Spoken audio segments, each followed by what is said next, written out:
I think Ohio is going to be a huge beneficiary of this sort of reindustrialization of the U.S. And I think they're positioned incredibly well. They've got really smart leadership. The thing that gets me extremely excited is making this technology real to the average American, to the average person. And this is like a beautiful full circle narrative, in my opinion. In 1911, the aircraft was invented in 1903, so it was only 8 years old. A gentleman by the name of Harry Atwood, who was trained at the Wright Brothers Flying School in Dayton, Ohio. And Dayton, Ohio is where our facility is going to be, and it's already being constructed. He flew off the White House lawn. And President Taft was standing in the South portico watching this. And it's a beautiful picture. It's an amazing picture. And that was the moment that for many Americans that air travel became like tangible and real. Let's go.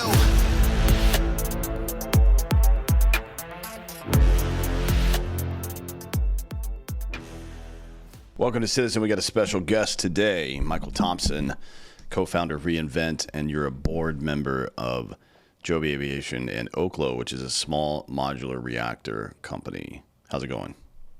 Doing great. Thanks for having me. Yeah, where are you today? Miami. Oh, good for you. How's the weather? It's very nice. That sounds right. It was kind of cold on the East Coast for a couple of weeks, but sounds like everything's corrected itself. I think that's true. It never made its way down here, really, but I was in D.C. a couple weeks ago, and it was a little chilly. Well, that's just from all the evil people there, probably, to be honest. So before we get into all the stuff we're going to talk about today, let's talk a little bit about you. Where'd you grow up? So I'm from Savannah, Georgia, and I was born there, and I spent my whole life through high school there, and then I went to college at the University of Georgia and graduated in 1999 and went to New York and worked in finance, hedge funds, things like this for several years. And then eventually was in California and LA. And then towards the end of 2020, beginning of 21, we moved down here to Miami. What made you move to Miami? I had to flee the communists. You know, when they did the second lockdown, and obviously the election of 2020 went the way it went, I said, this is probably not going to be a great place to live for a while.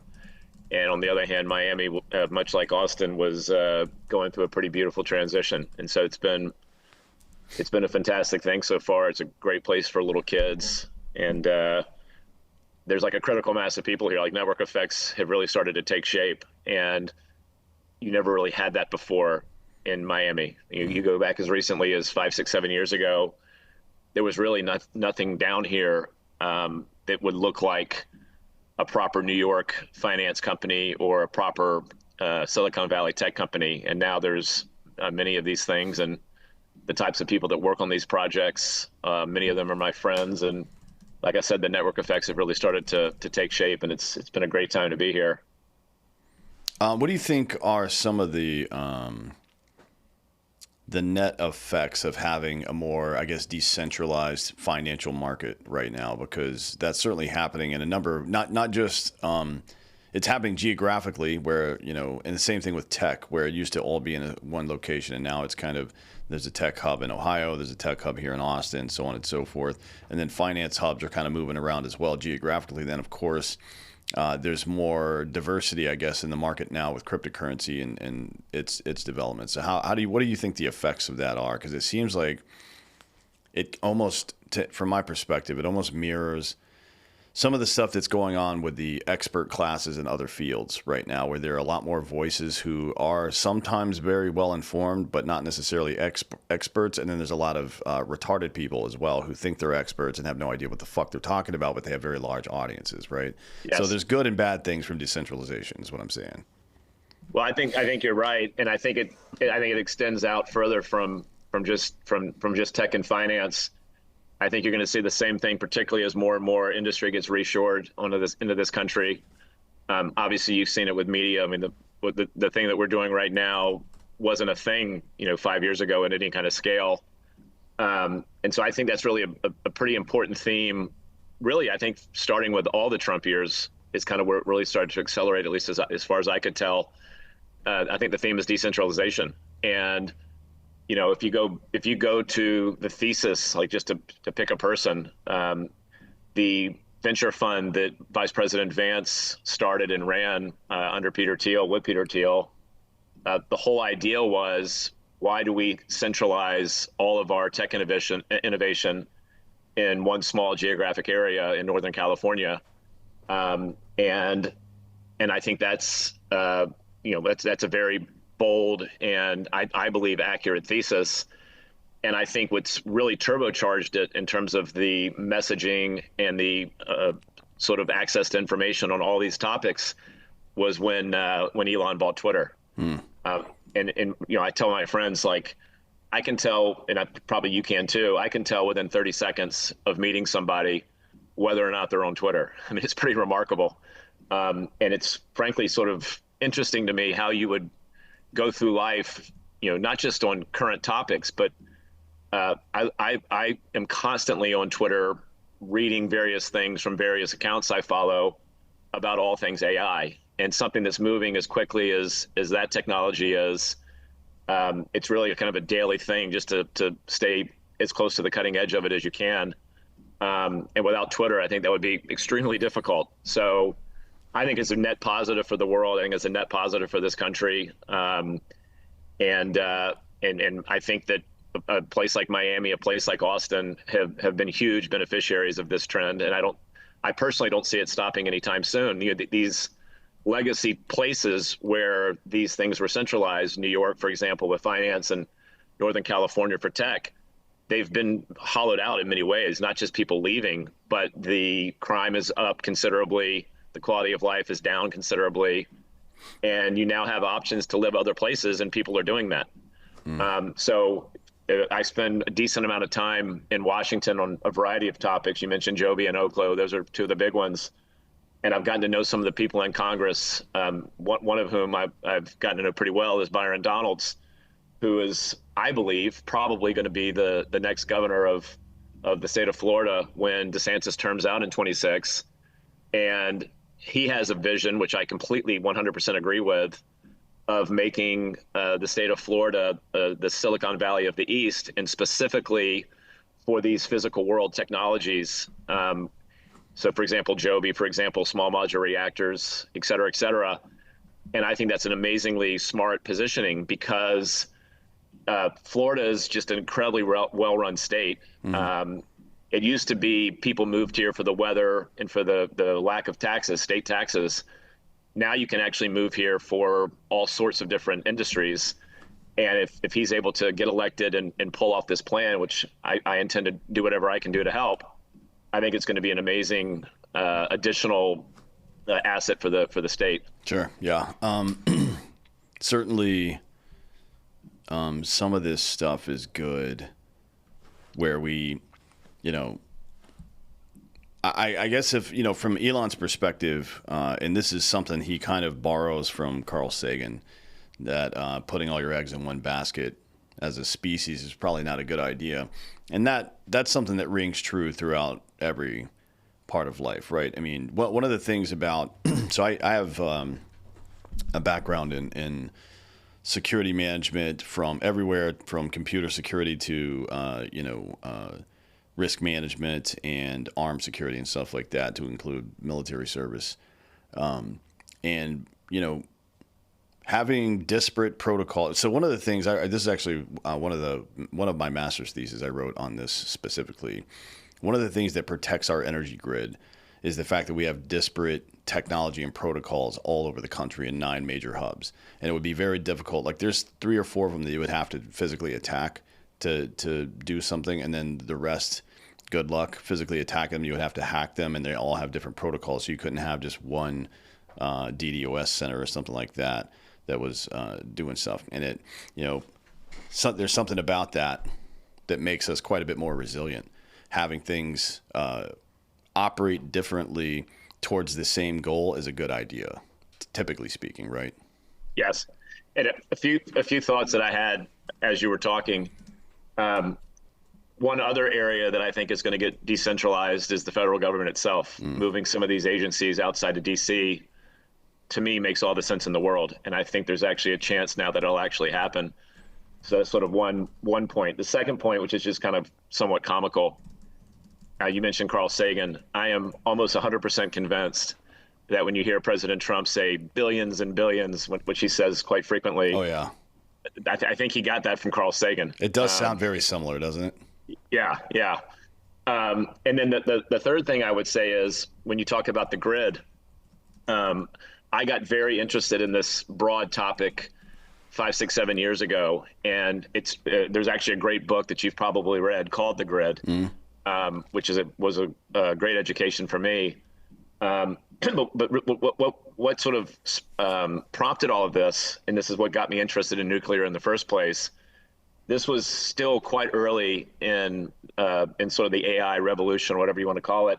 This is way before GPT, way before some of these tools were out in the open, and we were making some early stage investments in some of these application layer AI businesses, and I was pulling some data and talking to some people about, what is the energy tax, so to speak, of a data center that's completely populated by GPUs versus a traditional data center, and it's a considerable multiple. The number I heard more often than not was somewhere in the zip code of 6 times the power needs. And so when I started thinking about transportation becoming more electric, and I started thinking about things like AI data centers requiring a tremendous amount of power, and then this kind of broader umbrella that we don't really have the luxury as a country, in my opinion, to not radically explore and make these industries real, because China is going to do it. And I think that's one of the driving forces behind everything that President Trump does. And so I started running some very, very basic numbers. There's a decent number of sources you can find just on the internet to get a sense of what the power supply and the power needs look like going forward. And as I built, like I said, very simple models, charts, whatever, you come to this conclusion: there's going to be a huge gap, and you think to yourself, where's all this power going to come from? And that's when I started spending time on nuclear. And the first company I invested in nuclear is a company called Last Energy. It's based in DC. It's a small modular reactor company. The initial form factor will be 20 megawatts. To put that in context, these large, giant nuclear power plants are oftentimes as big as a gigawatt. So you're talking about a huge campus versus something the size of roughly a school bus that you bury in the ground. And it was almost sort of a depressing conclusion I came to, because I spent a lot of time with a number of nuclear companies. At the time, they were basically all private. And the conclusion I reached was that the founder of Last Energy probably had the right thesis, which was you're never going to get these things through the NRC, the regulator in the U.S. So the basic Last Energy business model was to build the componentry here in the States and then ship it to countries that the U.S. has treaties with, but are not regulated by the NRC. So a country like Poland or a country like the UK, and you would then assemble it on the ground there and fuel it there so that it never touched the NRC. And so I thought that was quite depressing. Fast forward to where we are now, I think that the landscape has changed radically. And so when I joined the board of Oklo a few months ago, I'm very excited about the idea of taking this project through the U.S. regulators. And there's a number of things going on right now that I think could be extremely beneficial for this industry. Number one, there seems to be a growing understanding that this is not an option. This is a imperative that has to be figured out. Number one. Number two, if you look historically, there's always these weird marriages that happen. For example, if you go back to Prohibition, that was a marriage between Baptists and bootleggers. Baptists didn't like drinking, and bootleggers obviously make more money when alcohol is illegal. So that's kind of that was like the coalition that really pushed Prohibition. And that's what you've had in this country for decades now. You have this very weird marriage of energy companies, specifically oil companies, and far left environmentalists. But I think those voices are going to be far less powerful going forward. And going back to what I said a minute ago, President Trump and his administration are well aware that this is going to be a real revolution in power generation, that we don't have the option, the luxury of sitting out. And importantly, as I mentioned to you before we started the podcast here, Chris Wright, who is now the head of the Department of Energy, it's his board seat that I took over when he had to leave the board to join the government. So my sort of, and people have been talking a lot about tariffs and all these sorts of things, and obviously it's been a volatile couple of weeks as these things kind of play out. And my response to my friends when we talk about these things has consistently been, I have no idea what the market's going to do in 3 months, 6 months. I really just don't know. But I'm so long-term bullish on this for a lot of reasons, primarily because if these tariffs do move forward in any sort of meaningful way, which is certainly a possibility, you cannot have that without, in my opinion, without meaningful reduction in both tax and regulatory burden. So I think I don't think you can look at tariffs in isolation. In other words, I think you have to sort of look at the whole picture. I was at an event the other night where Secretary Bessent spoke, and it was very encouraging to me because it's very clear that not just from the president, but from other important parts of the cabinet, they're fully aware and very much scenario planning based on multiple nodes. It's like a multiple node problem. It's not a single node problem. And I think it's going to be long-term very beneficial for the country and very beneficial for a lot of these physical world technologies. Yeah, I mean, I guess Secretary right now, and interestingly enough, during his hearing made the point, well, one senator was like, we're in a clean energy race with China. And Chris is like, no, we're in an energy race with China, you insolent, impudent turd. But we're fighting. I've been talking about this for several years now, 3 or 4 years. We are in a Cold War right now, and it's a 3-tiered Cold War. Energy, AI, and space are the new frontiers of this Cold War that we're in right now. And we're using tariffs, our soft power, to achieve goals, just like Trump has said for literally 40 years. He's been saying the same shit for 40 years. I don't know why people are so goddamn upset, or at least surprised. You can be upset all you want, but being surprised by it as if he's cut out of left field with this stuff is not. You just haven't been paying attention. But the 3-tiered battle that we're in now between energy, AI, and space, the latter two cannot function without the former. Energy is the number one predictor of a successful economy is energy output. The hard stop. Over all of human history, the ability to produce energy is, since the Industrial Revolution, has been the deciding factor in which countries come out on top, typically speaking. Now, we could continue the mistakes we've been making. And to be fair, we haven't made them quite as severely as a country like Germany has, where Germany eliminated 5 of their 6 nuclear reactors over the last 15 years. They're about to tear down. Schroeder, you probably know this. Schroeder's on the board of Gazprom. Oh, yeah. It's shocking, isn't it? Yeah. Yeah, it's the wildest thing. And now they're getting ready to knock down one of their last 2 coal manufacturing plants. It's like, you guys are out. And then, look what happened. It's been my position. When Russia invaded Ukraine, that week, I said this never could have happened if Germany had kept their nuclear facilities and didn't force Europe to buy energy from Russia. They would not have had the political standing or the capital to do any of this bullshit. And I don't care. It's not my country. I don't care what Russia does. I don't give 2 fucks about Ukraine either, frankly. I only care about my own country. Now, if we can benefit other people as we're benefiting ourselves, I'm more than happy to do that. I think that's a good and reasonable thing to do. But none of that shit could have happened unless you subjugate yourself to this foreign power, which is what we've done as well. We were a net producer of energy towards the end of Trump's term the first time. And, of course, Biden just completely butt-fucked that.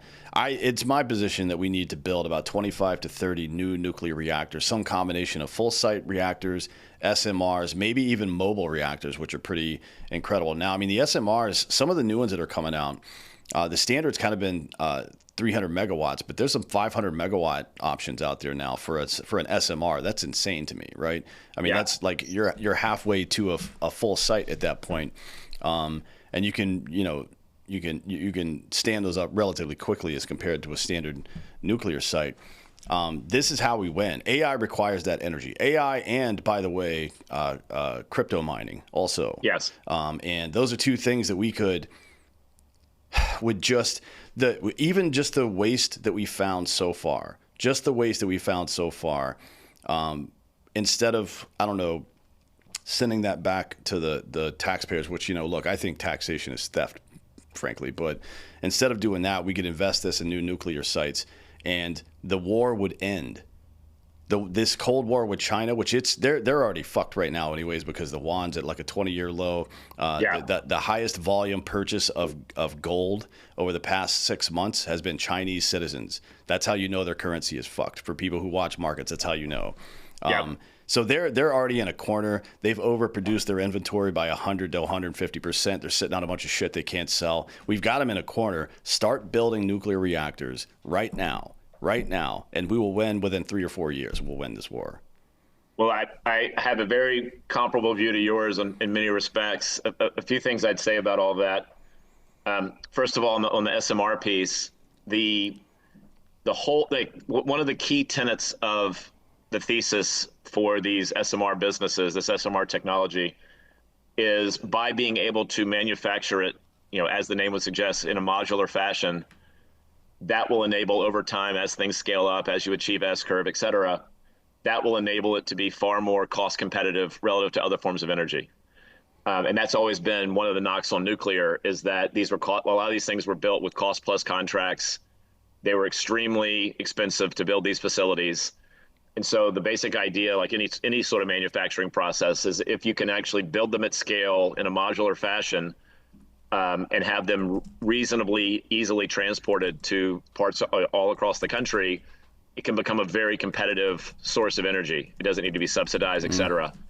And in terms of necessary load, one of the basic ideas on some of these SMR companies is, let's say the form factor is 20 megawatts, but let's say XYZ project needs 100. What you would then do is just quite simply just cluster them. Yeah. So you'd have five of them at the same site. So that I think is the path that we are hopefully on. And a lot of the things that you just said make a lot of sense to me. If you look at our investments over the last several years, many of them have been made with this basic thesis that I call the 1870s thesis, with that in mind. And so the 1870s thesis is something that I've thought about for a very, very long time. The 1870s, obviously the decade after the Civil War ended. And if you look at all the technologies that were created basically from that decade through the 20th century, the early part of the 20th century, it completely transformed the physical world. And in fact, the first time I ever spoke about this, we had talked about it, just us, for years, and invested accordingly. We invested in SpaceX years ago. I mentioned some of these nuclear companies, something like Joby, something like Aurora, which is an autonomous truck company. And so the first time I spoke about it in any kind of public forum was, believe it or not, at the graduation speech of the high school that I went to. And I thought it was particularly interesting in that context because, these are 18-year-old kids graduating from high school. And I said, imagine being your age, 18 years old in 1870. By the time you're an old man in the 1930s, the entire physical world had completely transformed. And you say, why did that stop? It basically stopped after the jet age. The interstate highway system and the jet age were the last major physical world transformations, in my opinion. And you say, well, why did that stop? Well, some of it, frankly, the more I thought about it over the years, was probably very hyper-rational, whether or not it was with foresight or hindsight. But what I mean by that is, if you think about the bias that Silicon Valley in particular took after the dot-com bubble blew up in the early 2000s, the bias was very, very much bits over atoms. And like I said, either in foresight or in hindsight, that was hyper-rational in my opinion. And the reason I say that is that I always think of the world as just a giant flowchart of capital, both money and humans. And so capital, in my view, should first flow to industries that can radically scale with the least amount of capital. So that's exactly what happened. You look at all of these trillion-dollar companies, and so the current market, they're, with the possible exception of Amazon and maybe a little bit Tesla, they're all, software technology companies that can scale tremendously without a lot of capital. And I've had this view, and I think now with President Trump in office, it's actually got the potential to become a reality from a regulatory perspective, that sort of bits versus atoms debate or question would at least become far more balanced. And part of it to me is like a philosophical thing. You know, when you stop sort of believing in the power of the individual, and you stop having the desire as a human to radically transform the world you live in and push it to new technologies and new modalities and things of this nature, then you just basically say, well, why don't we just watch Netflix and hang out?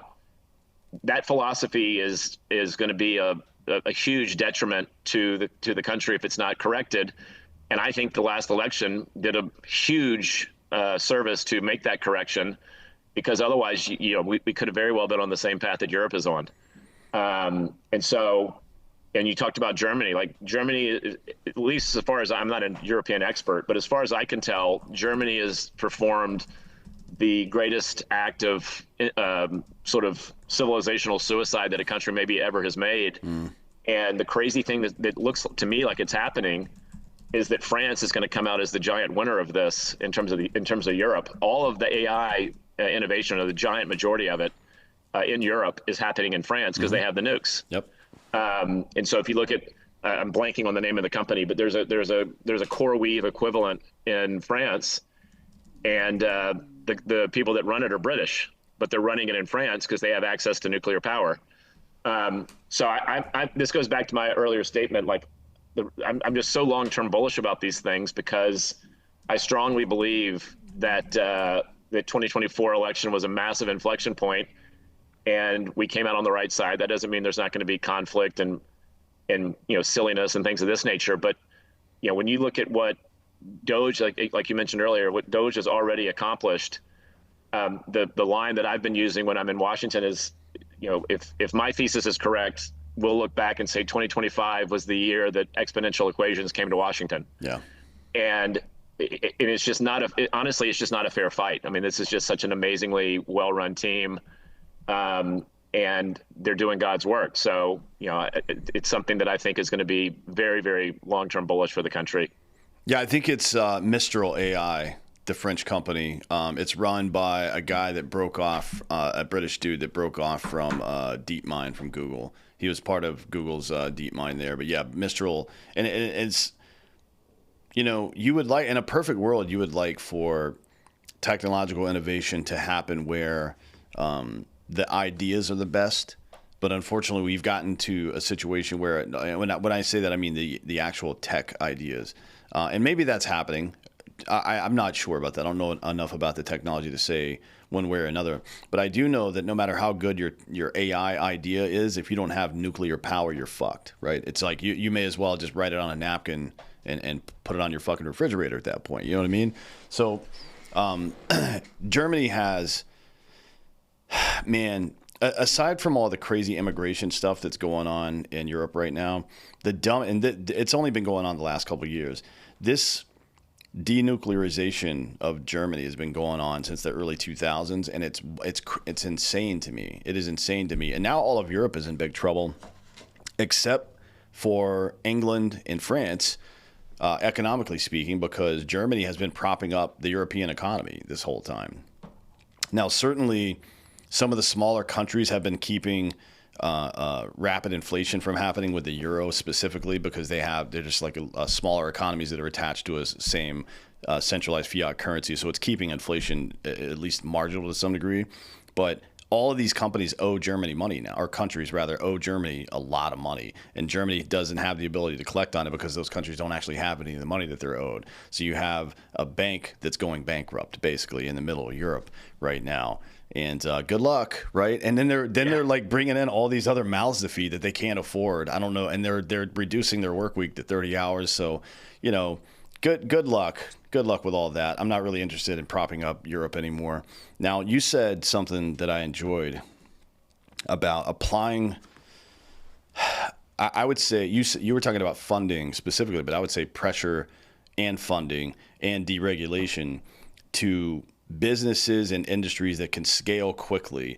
And it isn't just that they scale quickly in technology and production and things like that, but all of the downstream effects and scalability that happen as a result of that.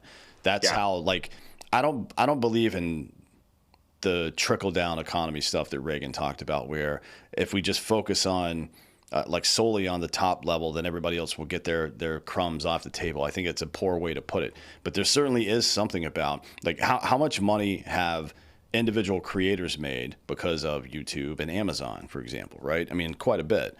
And the ability to go into the ability to go out into the marketplace with your idea and take it from an idea to an actual product, whether it's a service product or whatever, used to be quite a bit more difficult than it is today. And that is an objective truth for everybody. So we definitely should be spending some amount of time doing this stuff that's going to move our country forward. Like the internet did it for sure. Yeah, the internet did it. And since then, to be honest, the things that have come along that have been, I guess, either economic or social modality changes, we've just kind of openly shared with everybody instead of keeping it ourselves, which, whatever, right? Certainly there's no need to hoard resources like that. But the fact that we outsourced the production of microprocessors as a standard, not because we had to, but just because to make them a little bit cheaper to increase corporate profits and stuff like that, is a huge mistake. Like anytime you have a new technology that's going to put you ahead of other people in some way, it is a national security issue to keep it domestically produced as much as humanly possible. I agree. So a few comments and thoughts on that. This is one of the main modalities that I've been focused on that sort of fits into what you were just talking about is transportation. And I mentioned earlier, basically the last major shift that I can think of was the jet age, 50 plus years ago. But what's really exciting is if our thesis on a company like Joby is accurate, you're going to have the first new transportation modality in 50 plus years, and it's going to happen in this term. And so, what I'll give a little background on what I think this actually looks like and means. So Joby is what's called an eVTOL, which stands for electric vertical takeoff and landing, and a lot of people think that the electric piece of it is some kind of green energy piece, and if people want to latch onto that, that's obviously fine. But the main reason to do electric powertrain in an aircraft like this is if you've ever driven a Tesla, when you hit the accelerator, it pins you to the seat.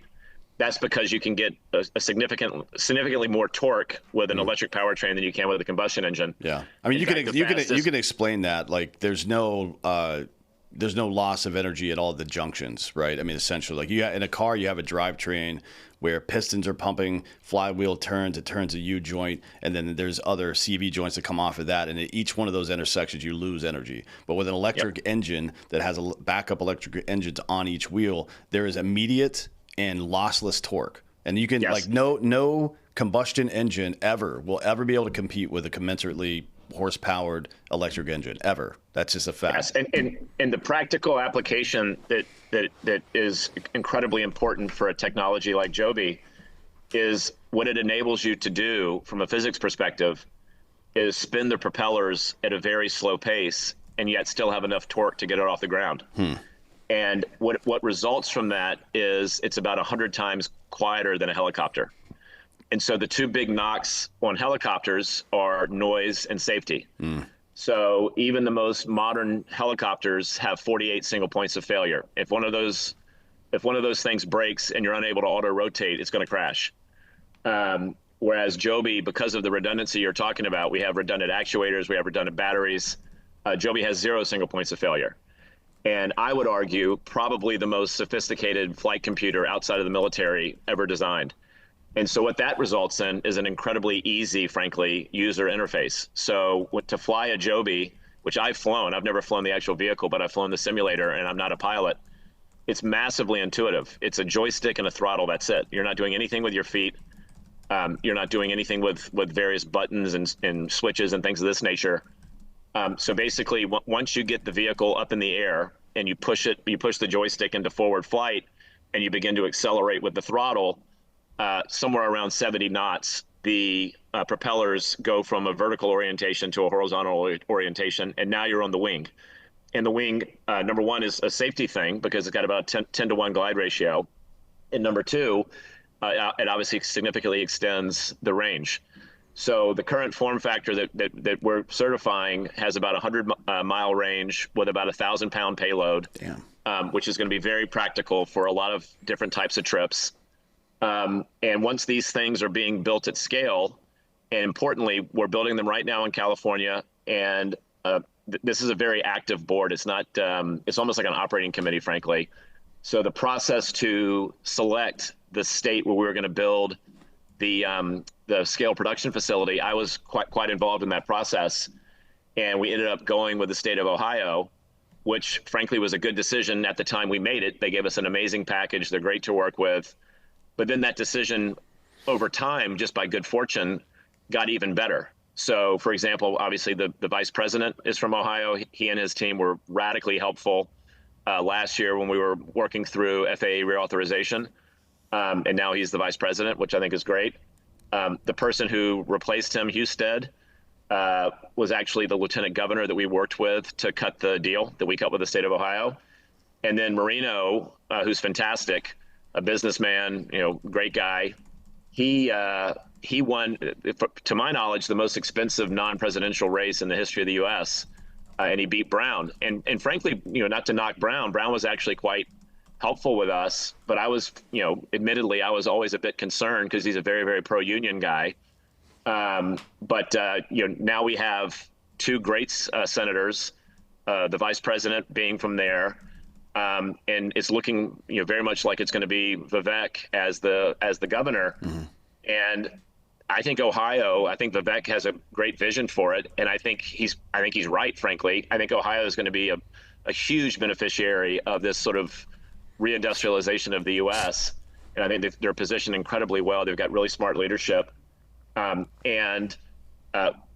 I think about how this looks as we roll forward, the thing that gets me extremely excited is making this technology real to the average American, to the average person.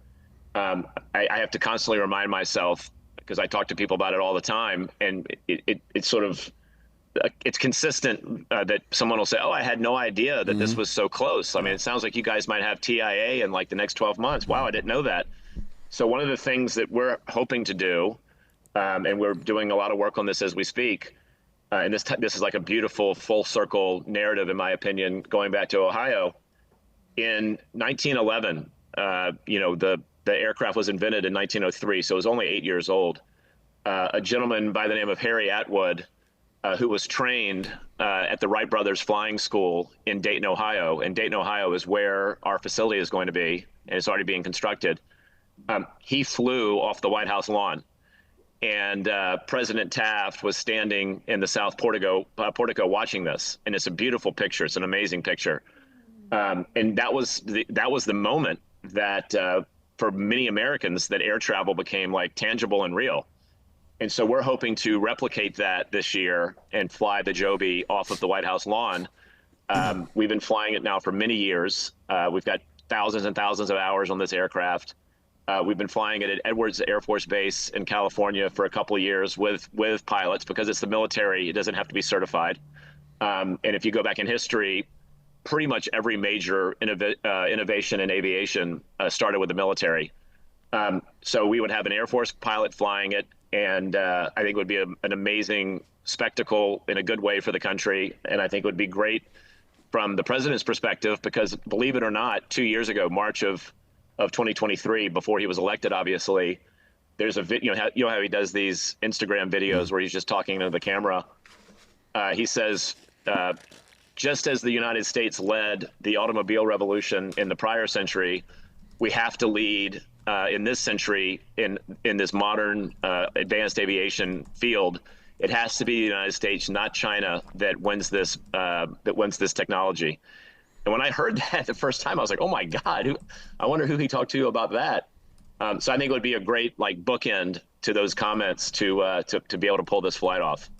Yeah, that would be great and definitely educational. I mean, there was a video making the rounds the other day where China, who has ripped off your technology, specifically, and you see some very shoddy looking. I mean, obviously it's all CGI'd of these personal transport drones, if you want to call them that. I don't know what the actual phraseology is, but flying around is like, oh, if we only did this, we could compete with China. It's like China just stole that from us and then they stole an 80% solution and put a shitty fucking carbon fiber body on it. And it doesn't work right. I guarantee you, because their AI systems suck and their GPS sucks and all their stuff, all their tech is just stolen from somebody else. But we're quite a bit closer on this stuff. And also, the creativity is there for us. I don't think China, if we produce even a commensurate amount of energy as China, we'll beat them because they suck at actually, they don't create anything. They just steal ideas and then repackage them. But one of the other things I've seen, I kind of read through the comments on that because I was curious to see how people would react to it. There was some incredulity and stuff like that. And a lot of people have talked about, what about high-speed rails? I think high-speed rail is a good example of forward thinking, but backwards ideas, because land is two-dimensional and finite, and space is three-dimensional and essentially limitless, right? This idea that we're going to carve out a lot of our territory to put high-speed rails through all over the place, because having one rail from one major city to another, sure, that's fine, but they're not going to be able to do enough traffic to keep the price competitive. That's just a fact, right? But with these types of devices that you're talking about creating and that you have created, now we're in a whole different ballgame, right? Like if you can produce those at scale, and look, deconfliction is going to be something to think about, right? But this has always been a problem that we have to solve, and I think AI will be super helpful in solving that stuff. But I wonder, from your perspective, why you think there's still so much focus on high-speed rail. I don't think it is a legitimate option in any meaningful way. I think it's a vanity project for some, and then just an absolute fantasy, frankly. Yeah, and frankly, I don't have a strong view on it, Frank. I've ridden on these things in places like Japan, and they're amazing. So if we had Amtrak, for example, upgrade to that. I mean, I'll give you an example here in Florida. The Bright Line is amazing. I mean, it's absolutely amazing. And to my knowledge, those were all like Flagler's legacy rail routes, and they basically just repurposed them. The cars themselves are really nice and modern. It's not high-speed rail, but it's you can get to Orlando in like 3 and change hours, I think it is. So I don't necessarily view these things as competitive. Either of those options, in my view, at scale, is radically more interesting and better than automobiles with traffic and everything else that goes with it. And the other thing that I would say when people are skeptical, that's obviously perfectly fine. But I take a step back and think to myself, why is now the time that a lot of these technologies have the potential to become very real? And I use this term convergence of enabling technologies. So we talked a lot about AI. A lot of that stuff was not just one specific technology. It was many things coming together to enable the AI to be where it is today and where I think it's going to continue to head. The same thing goes with something like Joby. So if you look at what are some of the key enabling technologies that makes this thing real in today, one is the ability to mass produce lightweight carbon fiber. Obviously, weight is a very big consideration on an aircraft. Number two is to have sufficient battery density. We're approaching at the pack level 400 watt hours a kilogram. And battery density, assuming no step changes, battery density has been consistently increasing at roughly 7% a year for quite a while. There's also things that we were the first company ever to fly a hybrid powertrain where the fuel source was hydrogen. And hydrogen has 3 times the specific energy of Jet A. It's an incredibly dense fuel. So I think there's a very meaningful probability over some reasonable time frame that we switch the powertrain from lithium-ion batteries to a hydrogen fuel cell. And that just takes the range from, call it 100 plus miles to like 500 plus miles. And that's exactly what we flew last summer. And then the third enabling technology is frankly just the progression of Moore's law, which is sufficient compute at a light enough weight. So if you look at our original flight computer, which is far less dynamic than the current one, it was like a large suitcase. And now it's smaller than your iPhone. And it's incredible, as I was saying earlier, it's incredibly sophisticated. So I think that I think when you think about these things from first principles, that's at least in my opinion, that's a good way to try to frame it, because Yeah. the obvious question is always, well, why now? And from a technology perspective, I think that's the answer. And then from a regulatory perspective, I personally believe that this is going to be the best regulatory environment in the history of this country.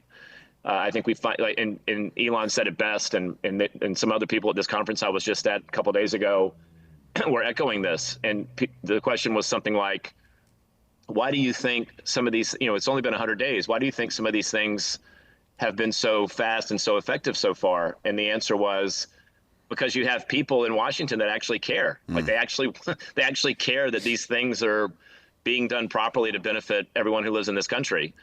And a lot of these regulations, not only do they make no sense, they actually make things less safe. I'll give you a beautiful example. If you've ever flown on a Robinson helicopter, this is not the safest feeling that you can have flying around the air in one of these things. Robinsons, to my knowledge, were certified in the 1950s.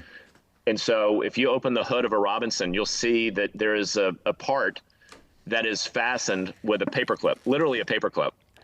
And you might say to yourself, well, why would they not just upgrade that to some modern fastener? Well, the answer is because it would have to go back through a supplemental certification. And so rather than doing that, they just keep it as it was originally certified, which is how the rules work, but it's demonstrably less safe as a result. So I think there's a real focus on thinking from first principles in Washington, probably for the first time since the 1700s, really. And as a result, I think a lot of these unnecessary and burdensome regulations are going to change pretty meaningfully. Yeah, I think that's going to be FAA and NRC and a lot of these things that I personally care about. Yeah, the way that tech develops over time, and it's particularly important when we need it, obviously, but it goes from ideation to a prototype. And then you're trying to make a workable model, and then you're trying to scale it. And and then there's these little parts in between, like, how do I make it? How do I make scaling it how do I make scale in such a way that it doesn't become cost prohibitive?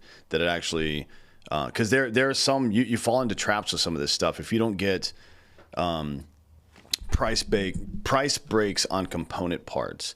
You're not going to get price breaks on labor typically. So if you don't get price breaks on component parts at scale, then now you've got a variable price model that gets bigger as you make more, and that's not a business. It's got to get smaller as you make more. It has to, otherwise you're fucked, right? Because of all the ancillary costs like health insurance and everything else, regulatory fees or whatever the fuck else. So like some of those things with tech over the years have been certainly Moore's law, like reducing size to compute ratio, the law, making batteries smaller, more energy efficient, making component parts hot swappable, so I don't have to scrap this whole unit. Every time something goes wrong, I can just pull a piece out and put a new piece in, and we're all good. These are all things that have to happen, and we're up against the clock right now. I think it's not that we're gonna.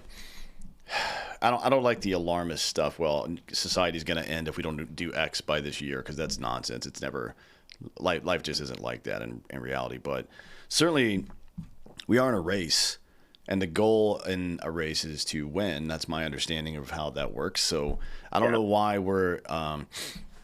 It's so weird that these people that and this is the most conspiratorial thing I believe, frankly. These people that say they care about the earth and climate and all this stuff, they're all full of shit. Every single one of them is full of shit. Here's how I know. Mark Kelly's a senator from Arizona and a former NASA employee, by the way, and a veteran.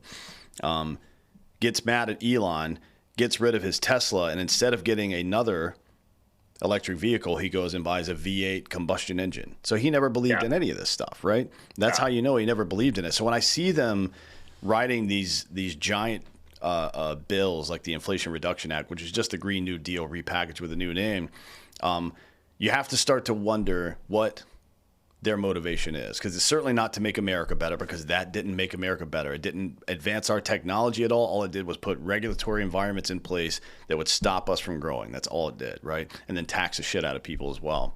So you have to ask yourself, what the fuck are they up to? Well, I mean, my personal view on this topic is, if this was like a giant poker game, the tell was the lockdowns. In other words, if your views on what some of these motivations for some of these things like an IRA, for example, what some of these motivations might be, if your view on that did not change post the lockdowns, I just find that a bit confusing, honestly, meaning that there is a certain type of group of people that have a significant desire to control all aspects of your life. And a great way to do that is, in that case, a virus and a lockdown, associated lockdown. And in this case, all the sort of the grift of Green New Deal sort of stuff. That's not to say that some of these ideas aren't noble. I mean, some of them probably are. But when it becomes almost cultish, you have to start to really question it, in my opinion. And one other thing I'd say to some of the other points you were just making, and my evidence is a company like SpaceX or a company like Tesla. One thing that I have concluded, I think this is correct, is to build these types of companies, these truly innovative technology companies that are going to have a major production piece to it as it scales, you have to have a vertically integrated team. And I think that I think that's when it works, I think that's an incredible superpower, because you end up with multiple companies in one, because you've just got amazing engineers, and success begets success, and good engineers can hire other good engineers. Like this sort of thing, it becomes a beautiful flywheel when it works. And so that was a big part of our thesis on Joby, for example. And frankly, I learned quite a bit about that looking at Tesla and SpaceX over the years. So let's talk about space for a minute. It has NASA. So you and I probably have the same level of like, or let's call it dislike, for institutional government, especially the way it's been applied for, let's say, the last 60 to 80 years in this country. But one of the organizations in our government that has actually paid for itself in most ways is NASA. Just the ability to explore, the ability to develop new technology. Some of this stuff seems kind of silly, but the mattress you sleep on today was developed by NASA. The technology for it, the GPS you're using, the optics and all the cameras that all of us are using, including the ones in our phones, so on and so forth. There's dozens and dozens of examples of this stuff. And for some reason, again, you talk about the jet age. We just defunded NASA at some point. Can't imagine why, considering the return on investment we've gotten from that particular thing, especially once we started to get serious about putting satellites in space. One of my professors in the first time I went to college for a computer network security degree told me, he was an old Navy nuclear guy, and he said, it doesn't matter how good your black box firewall is if some asshole can just come sit down at a terminal, because then he can do whatever the fuck he wants, right? You have to have local security as well. And we're not doing shit in that regard right now. And NASA's got to be a big part of that, even if it's just the public version of a clearinghouse to field all the private offers that come in for technology to secure space for us in whatever way we decide to secure it. Because all these fancy satellites don't matter if they can get shot out of the sky, right? And then in addition to that, I don't know how close we are to mining in space or anything like that, but we definitely need to get out there. We need to get people out there at some point, and all this stuff.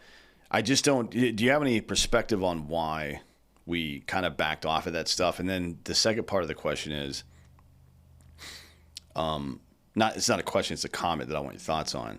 This is how the private sector benefits the public good.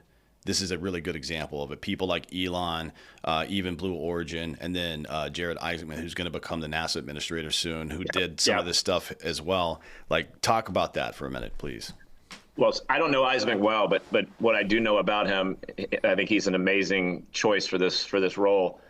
And I think in terms of sitting here in 2025, the privatization of space, so to speak, has been an unequivocal win, in my view. And probably the most important metric, I'm sure you've seen this chart.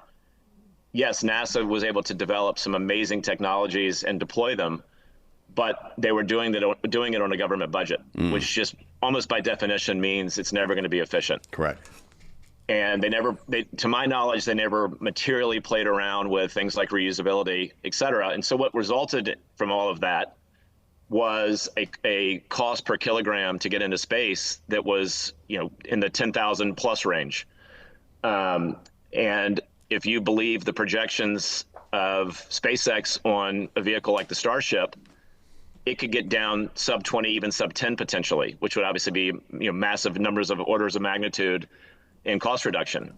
And if that curve holds, it's kind of like the curve on sequencing your genome. I remember in 2000 when someone's genome was first sequenced, I think it was in 2000, it cost $2 million. Yep. I just got my entire genome sequenced last year for like $3,000. So it's just unbelievable how much that cost curve has declined. So I think the privatization has actually been great.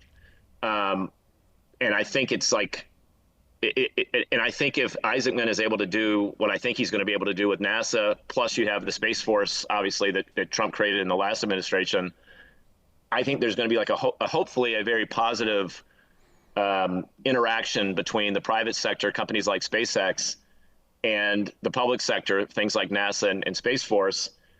And there'll be hopefully a real understanding for these government agencies that they have to be maybe not all the way as efficient as something like SpaceX, because it's pretty efficient, but at least far more efficient than it was historically.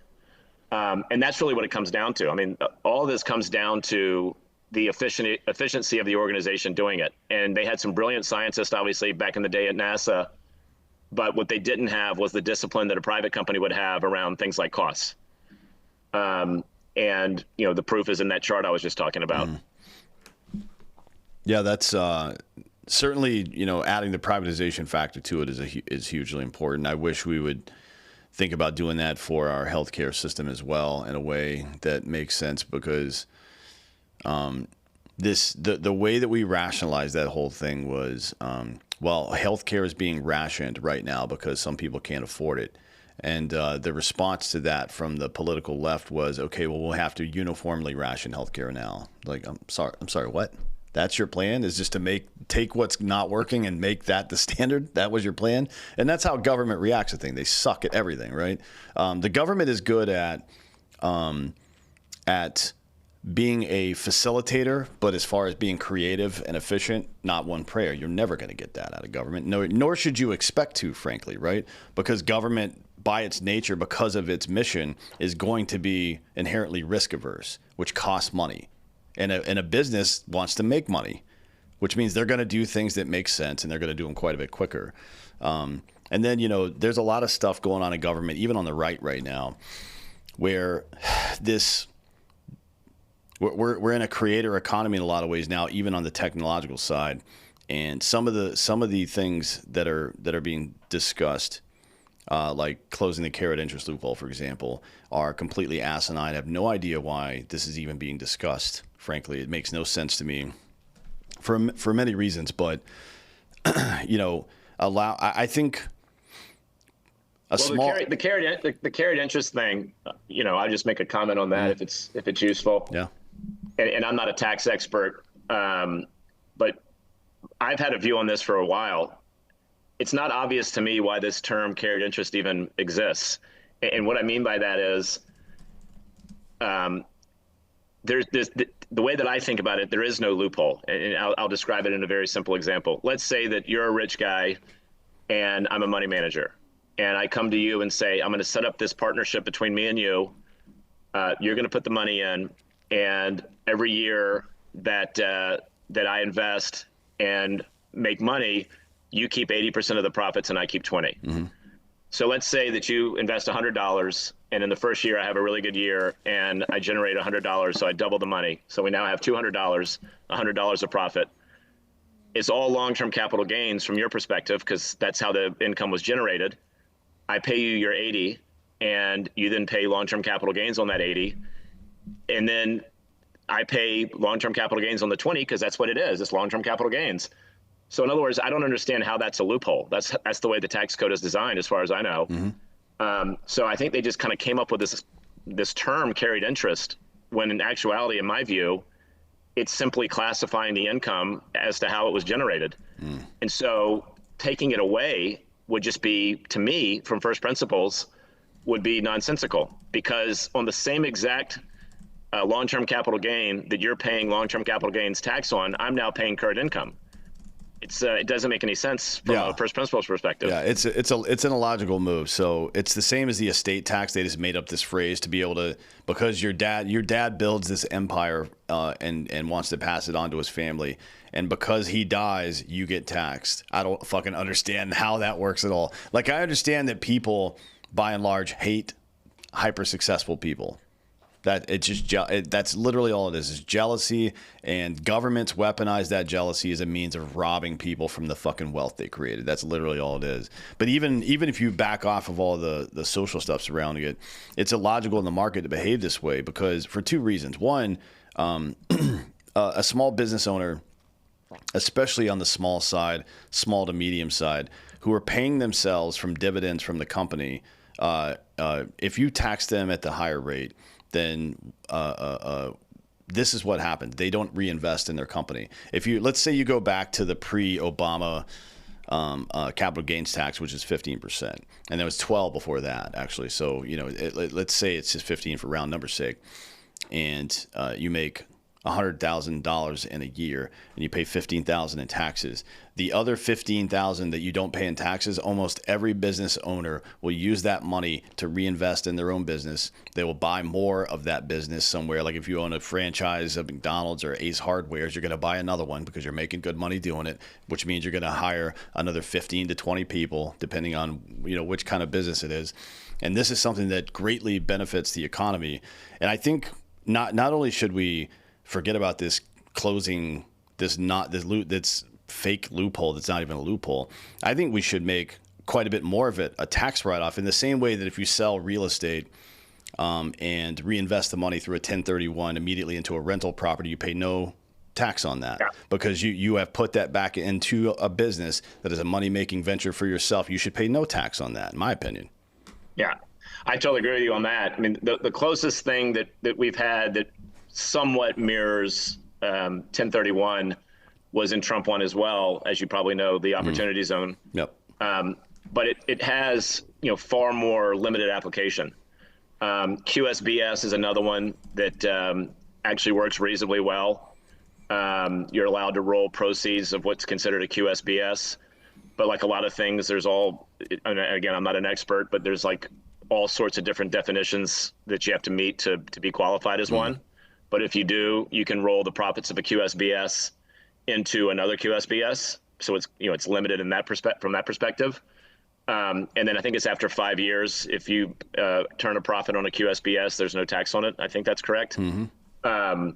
So there are some things that somewhat mimic a 1031. But I agree, like capital, there's a lot of very obvious, when you start to really think about it, there's a lot of very obvious flaws with just the general concept of capital gains tax. Mm-hmm. For example, let's say you start working and you have like literally $0, and you go and earn whatever money you earn over a 20-year period, and at the end of that, of course, you're being income taxed every year on whatever you're making, and at the end of that, you're left with, say, $10 million of cash in your bank account, and now you go out and invest that money. It's already been fully taxed from an income perspective, and now you have to pay either short-term or long-term gains on the money that's already been taxed in the first place. And of course, if you lose the money, you can have a carryover, but if you don't have any gains in the future, the carryover doesn't do very much good. So the whole system is quite odd in many ways. And when you talk about estate tax, this is a weird one for me, because on one hand, I kind of understand the concept from one specific aspect alone. In theory, especially when the country was much smaller and you had a lot of concentration of wealth, and you start to think about how compounding works over generations and generations, you could have very realistically had, and maybe some people would argue that we kind of did anyway, a very small number of people controlling everything just because of the compounding. Yep. So I think that there was I think, and again, I'm not an expert on the history of this, but I think there was some notion that it was a necessary thing to avoid that outcome. The problem was, if you were rich enough, you got the best tax advisors, mm-hmm. and you had all the trusts set up, offshore, onshore, et cetera. I think the people that get hit the hardest on the estate tax thing are people that are worth, call it 25 to 50 million, because they've got enough money for the tax to bite, but they don't have necessarily the resources to shelter as much as they can legally. Yeah, it's happened to a lot of not even like people that have. Because when you say that, I think it's important to clarify 25 to 50 million at bank, but people that have an estate worth that much, which is to say a family farm, for example. If you're a mid to large size family farm, you fall into that category. And I talk to American farmers all the time, and they go into either deep debt or they have to sell the farm to a corporate company, which fucks up our food supply even more than it already is, to bypass this estate tax. I think the American farming industry has been hit by this probably as much as anybody, if not more, frankly, because the majority of their businesses, if they're an actual large size producer of crops, most of them fall into that zone, somewhere between $15 and $50 million in estate worth, right? They may not be making that much revenue, but if you include the property itself, all of the equipment that they own and blah, blah, blah, all this stuff, the future contracts that they're holding and stuff like that. Yeah, it comes into that category, and they get wiped out. That family farm gets wiped out, and then some, Tyson owns them or somebody like that now. It fucking sucks, man. It's like, what do we... All of these rules, again, it makes you question what any of this was ever about, because I know these people aren't stupid. They're educated, they're smart people, they know what they're doing, right? Yeah, like I'm a big believer in Hanlon's razor that sometimes it is incompetence and not malice, but there's a level of incompetence that implies malice in this scenario. And I think all of these little rules that were made to attack the oligarchy and the ultra rich, the billion, or whatever the fuck Bernie Sanders talks about from his $1 million mansion, millions of dollars of mansions, excuse me. Yes. All of this silly stuff he says, it never does anything to benefit middle class or poor people. Never. Not ever. Right? All it does is create a complicated rule set that only the ultra rich can take advantage of. That's all it ever does. Yep. So I don't know what the point of that is. But it seems like the economy's bouncing back a little bit now. And I've got a question for you before we got to get out of here. But before we get out of here, I've got a question for you. So I personally am, I own a bunch of different small businesses. One of them is a CPG, a booze company. It's a hard seltzer company.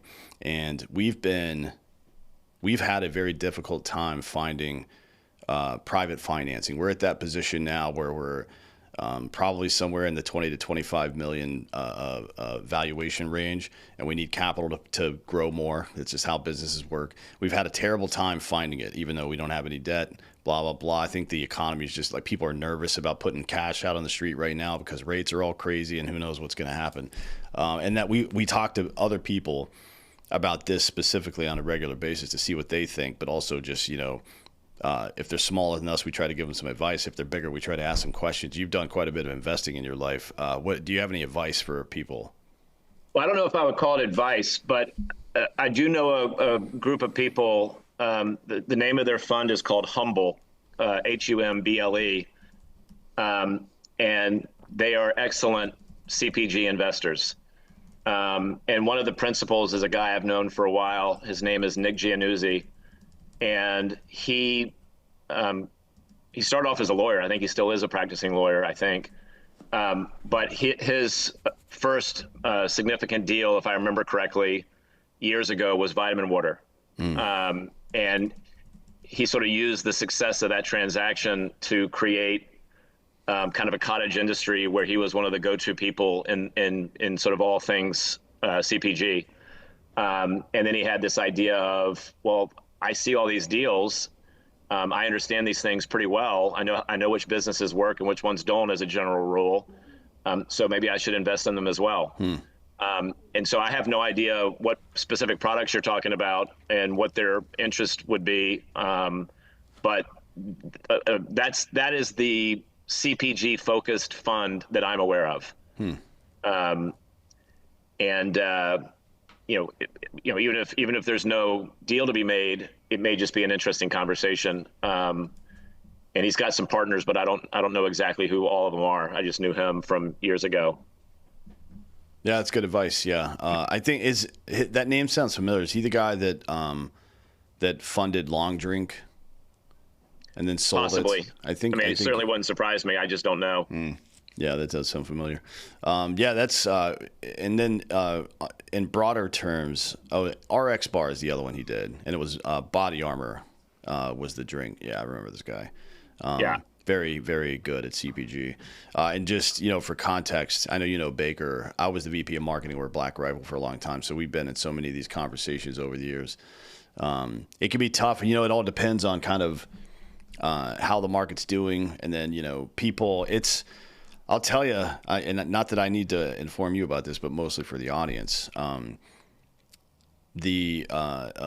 The investor market is a pretty weird place sometimes. Like, people get spooked about certain types of things, and they're like, "Oh, we don't invest in that anymore."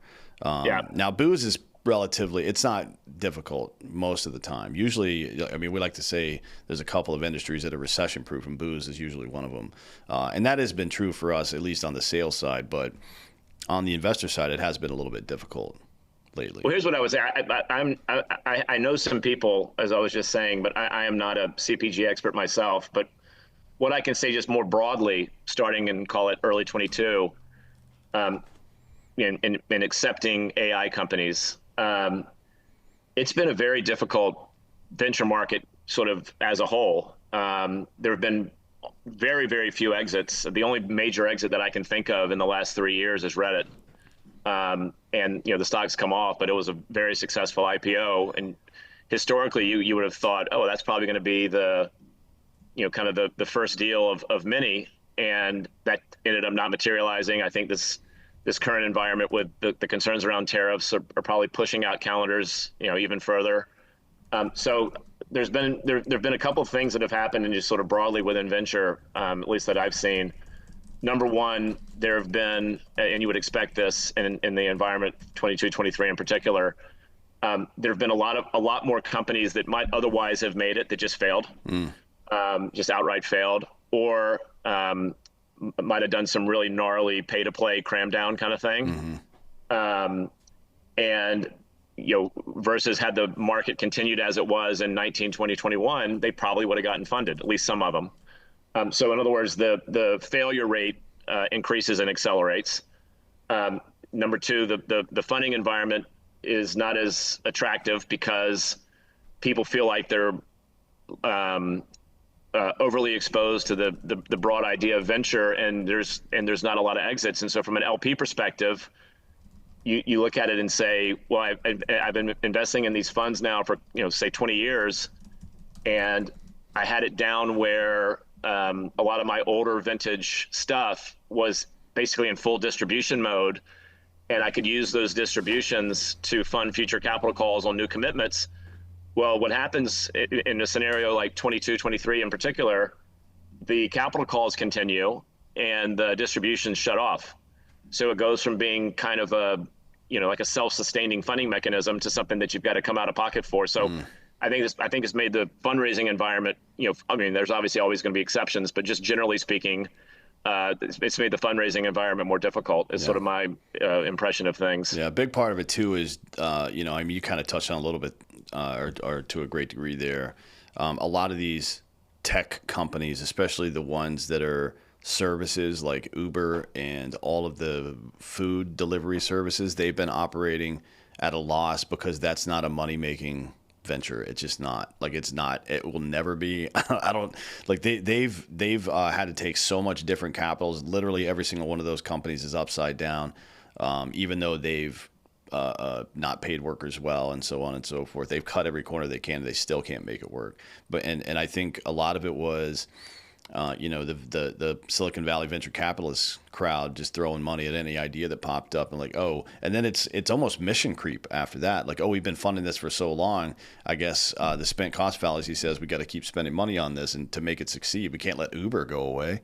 What are we going to do? It's like, well, I mean, Uber isn't terribly efficient. People that make their own rideshare companies that are just in one city that they can manage personally are doing extremely well. Uber, as a larger organization, is not doing well at all, right? So I think, that's got to be part of it as well. Just like so much capital has been wasted on so much silly nonsense that there probably is some like, oh, maybe we should take it easy now. That wouldn't surprise me at all. I think that, it wasn't as violent as '08, at least in my memory, but it was comparable in one specific way, at least the way that I looked at it. What happened in '08, at least as I recall, the run up into '08 was, from a credit perspective, so extreme. I mean, you had record low spreads, you had massive LBOs getting done left and right. Like some of the biggest LBOs in history were done in '05, '06. And then the crash was so dramatic and so swift that, and this ended up being an amazing investment opportunity. You had some really fantastic businesses that went bankrupt in '08.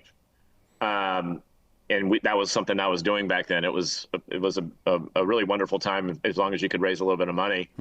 And I think there were some echoes of that, 2021 going into 22, 23, because with all the behaviors during the lockdowns, not just the meme stock kind of thing, but just like you said, everything was getting funded. You had entities like SoftBank, putting huge amounts of capital behind, in some cases, frankly, questionable businesses. And then it just came to almost an immediate halt. And to my knowledge, really the only area that continues to perform well from a fundraising perspective is AI. So if you're a startup non-AI business right now, with obvious exceptions, it's been a really challenging multi-year period. Yeah, well, we'll get through it.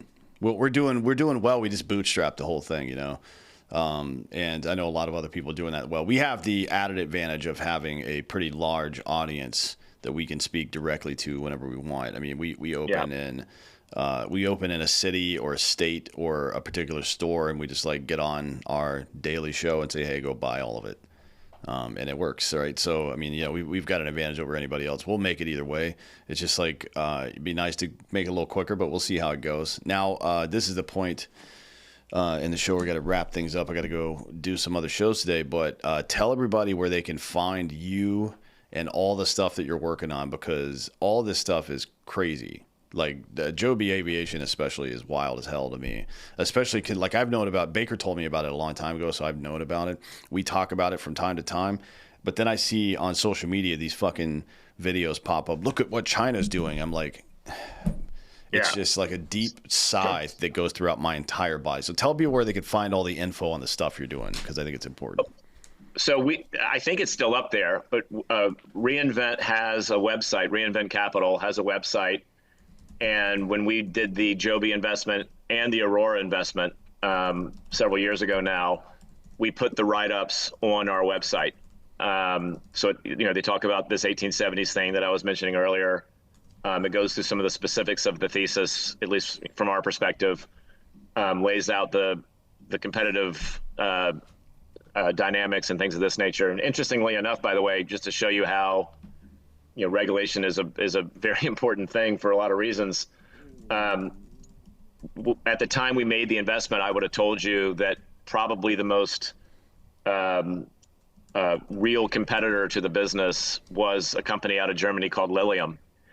And because of, in my opinion, what the European regulators did, Lilium is now essentially gone.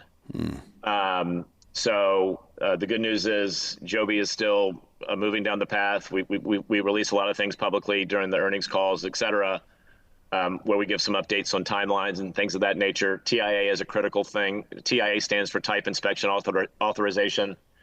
It essentially means that the FAA has concluded that your aircraft is safe enough for an FAA employee, flight test employee, to fly on it and test it. And the reason that's such an important milestone is because in the history of the FAA, there's never been an aircraft that achieved TIA that did not reach final certification. So that's a really big milestone. So some of this stuff is on the website. Joby has a Instagram page with a lot of great videos, including one that I was really excited about, which happened last fall, where we flew it outside the U.S. for the first time.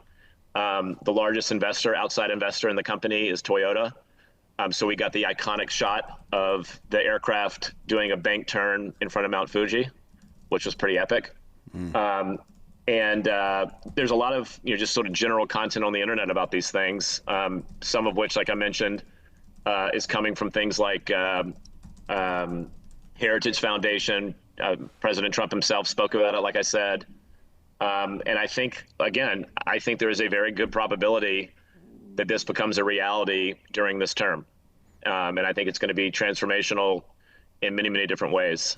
You talk about some of these farms, it makes, over some period of time as the network expands, it makes a lot of these places that were previously, inaccessible in a way, far more accessible. So it should over time have some pretty meaningful second and third order impacts. Real estate values, for example, being one of them. Well, looking forward to seeing what comes next and how this all works out over the next year or so, or let's say 3 years, since we're talking about the Trump admin too, and then what happens next. Thanks for coming on today. I really appreciate all the time and information. Yeah, my pleasure. It was great. I really appreciate it. I'll see you soon. Yes, sir. And thank you all for listening. This has been Citizen.